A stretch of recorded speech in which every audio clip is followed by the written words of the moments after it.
Ya sən könüllü şəkildə nəfsünlə mübarizə aparırsan, ona yox deyirsən.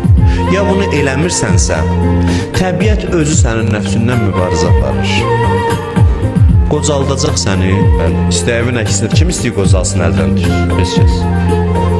Sən ya könüllü özünlə mübarizə aparmasan da onsuz da dünyanı Allah belə qurub ki, o sənin istəklərindən bir əlindən alacaq hər şey.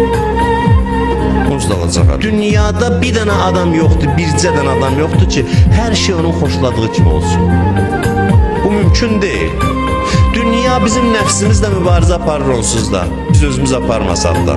Yaxşısı bu da özümüz əvvəldən aparaq ki, dünya əlimizdən alanda narahat olmayaq. Bir adam yoxdur, hər şey onun keyf istəyən kimi olsun.